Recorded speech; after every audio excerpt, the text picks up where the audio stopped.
Vamos a abordar el tema de manera breve, concisa, corta, y lo queremos proponer, lo quisimos proponer para, pues, porque es lo que estamos viendo que la DIAN está haciendo y es acercarse a los contribuyentes de una forma muy preliminar, o sea, no en procesos formales oficiales de aforo o de discusión del impuesto o sancionatorios, sino en etapas muy previas, muy preliminares, recabando información, preguntándole o sugiriéndole al contribuyente ciertas pues, conductas.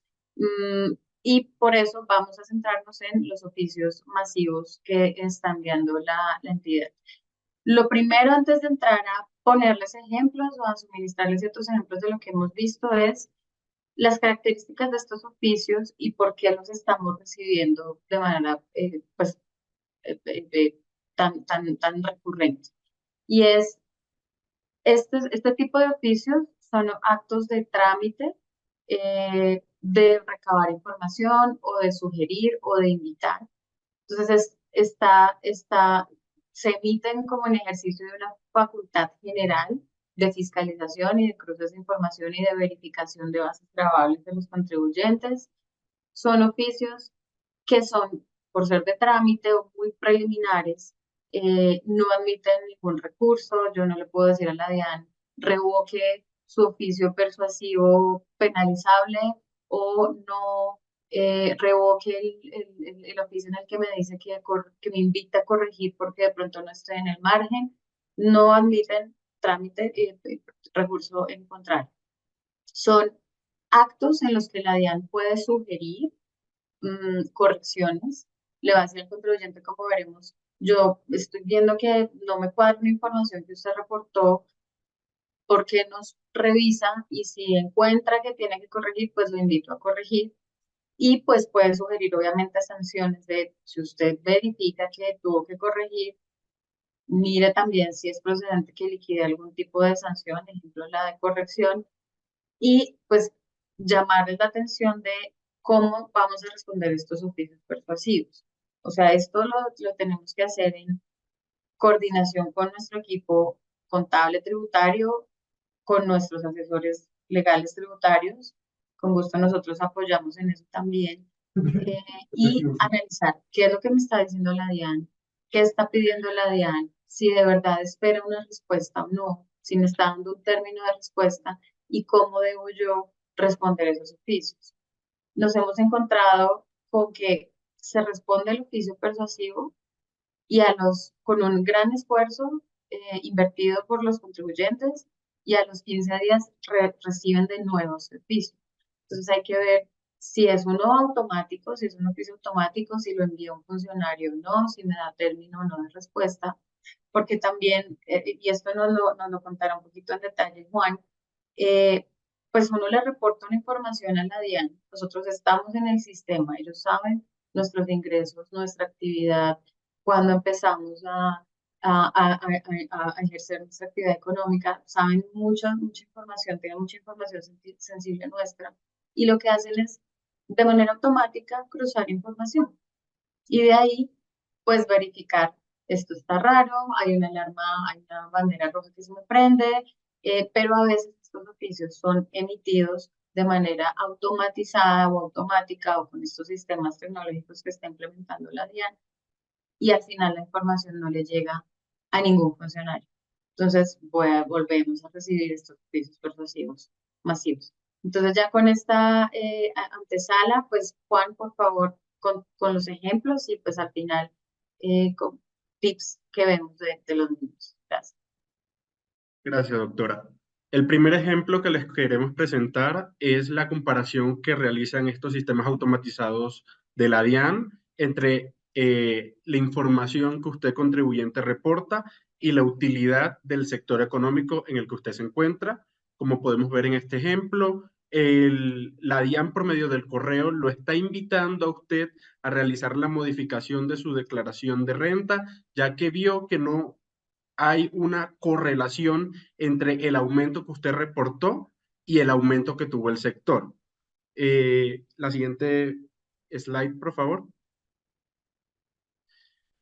Este segundo ejemplo tiene como insumos los ingresos brutos en facturación y los ingresos brutos en IVA.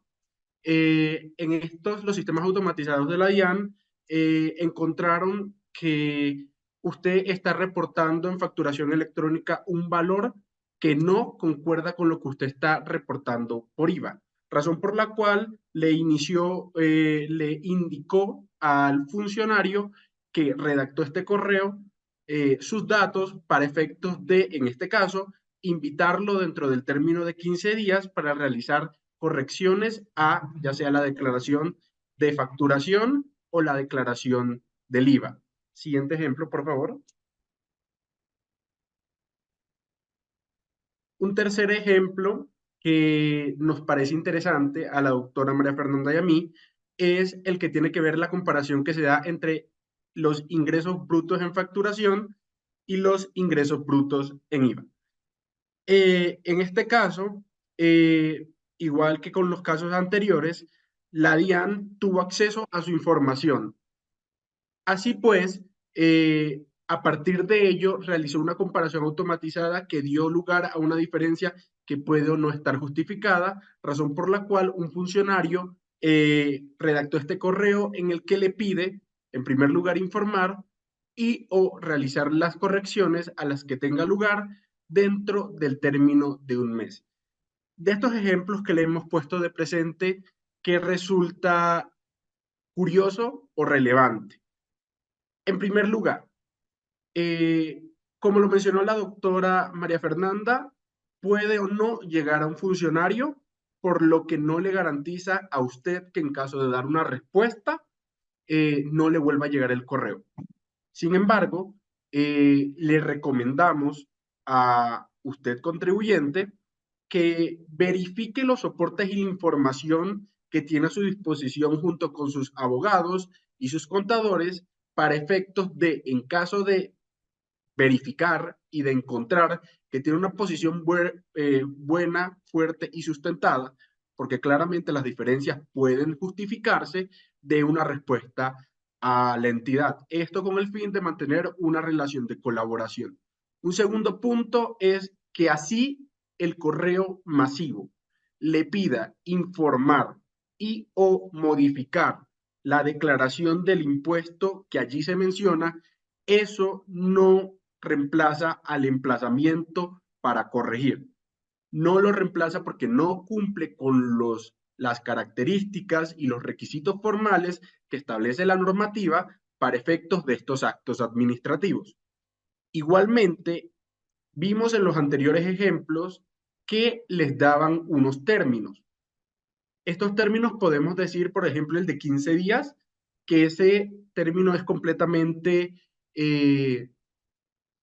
arbitrario por parte del funcionario, ya que no se fundamenta en ninguna de las normas y que para lo cual dentro del procedimiento administrativo tributario tiene el contribuyente para dar respuesta o modificar. En el otro caso, vemos que sí concuerda porque sería un mes que en la normativa es el término que tiene el contribuyente para responder el emplazamiento para corregir. Sin embargo, de nuevo, y queremos ser muy insistentes en este punto, no se trata de un acto administrativo formal como lo sería el emplazamiento para corregir, porque no cumple con estas características. Razón por la cual, si bien le recomendamos siempre y cuando hayan consultado previamente con su equipo de impuestos, dar respuesta, también que no se conviertan estos correos masivos en un desgaste para usted contribuyente, porque puede o no llegar a el funcionario, no les garantiza que eso suceda, razón por la cual pueden seguir llegando más correos. Este último ejemplo de retención en la fuente lo pasará a explicar la doctora María Fernanda. Sí, gracias, Juan. El último lo dejamos de últimas por ser como el más delicado, ¿no? El tema de retención en la fuente. Están recibiendo los contribuyentes de un tiempo para acá, pues estos oficios persuasivos penalizables, en los que le dicen, yo veo que usted presentó una declaración de retención en la fuente sin pago. Y antes de hablar del tema, pues recordarles dos cosas, y es en la retención en la fuente, el pagador del bien o servicio tiene una función de recaudo, digamos, anticipado del impuesto que debiera pagar el prestador del servicio o el vendedor del bien. Entonces, él recauda o retiene una parte a título de impuesto del otro, del tercero, y pues tiene que voltearse, ir a declararlo y pagarlo a la DIAN como retención en la fuente. O sea, no es un impuesto propio, no es un recurso propio, es un impuesto que tuvo que pagar un tercero, solo que se le asignó al pagador una función de recaudo, digamos, de retención. Esto implica que los dineros que recaudan, pues son impuestos de otros, son dineros del Estado, eh, y por eso entonces decimos, o se ha dicho que se le asignó una función pública de recaudo de un tributo. Mm, por eso este tema es un poco más delicado porque nos vamos a encontrar con un articulito del Código Penal en el que se le sanciona al agente de retención cuando no declara y paga esa retención, o cuando debiendo retener, perdón, no la retuvo.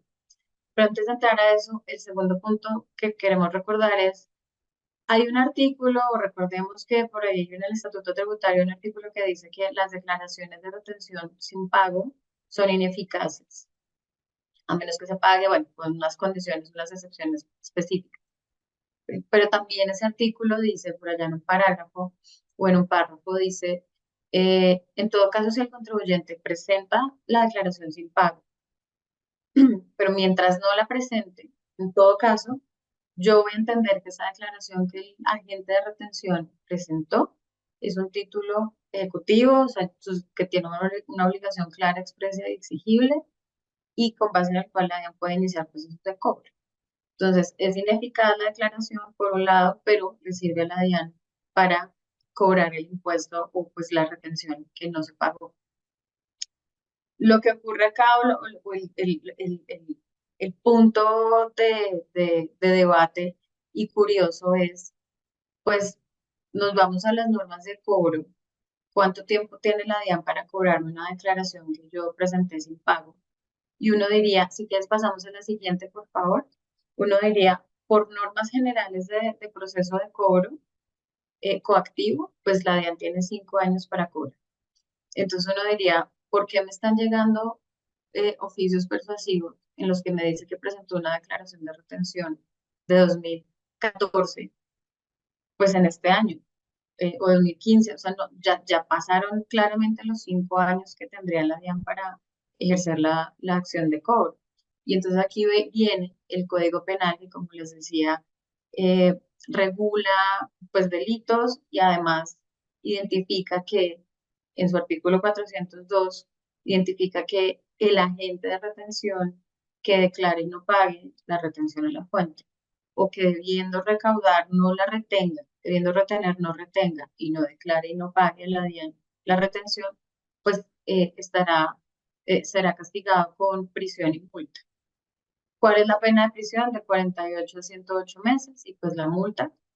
Mm, y entonces diríamos, ¿por qué tiene que haber el Código Penal acá? Porque estamos involucrándolo en este punto, y es, ese artículo 402 dice que el procedimiento penal va a cesar si el agente de retención paga el impuesto o las sumas correspondientes a la retención más los intereses. Entonces uno dice, ok, o sea que la DIAN ya no tiene tiempo de iniciar un proceso de cobro, porque ya pasaron los 5 años, pero puede ir a la fiscalía y denunciar al particular, mm, y pues la fiscalía tendrá el término que ven ahí en la pantalla para imponer el delito. Entonces uno diría, tiene máximo 108 meses o 9 años eh, para perseguir al agente de retención. Pero entra otro artículo que es el artículo 83 del Código Penal, que dice que para los servidores públicos, en este caso el agente de retención está desarrollando una función pública, pues la pena se va a incrementar a pues la mitad de la mayor. Entonces, en este punto tendríamos que, en resumen, son 13,5 años los que tiene la DIAN, pues vía fiscalía, para perseguir al agente de retención. No son 5 años, sino 13,5 años, pero vía penal. Lo que sí nos llama la atención, y pues para que lo tengan en cuenta como tip, es el Código Penal, el artículo 402 dice, se cesa el procedimiento penal si el agente de retención paga el impuesto o la suma de recaudar y de pagar a la DIAN más los intereses. No habla de sanciones. Entonces, si eventualmente nos encontráramos con que la DIAN está reclamando vía esta vía alguna sanción, pues podría alegarse ese asunto.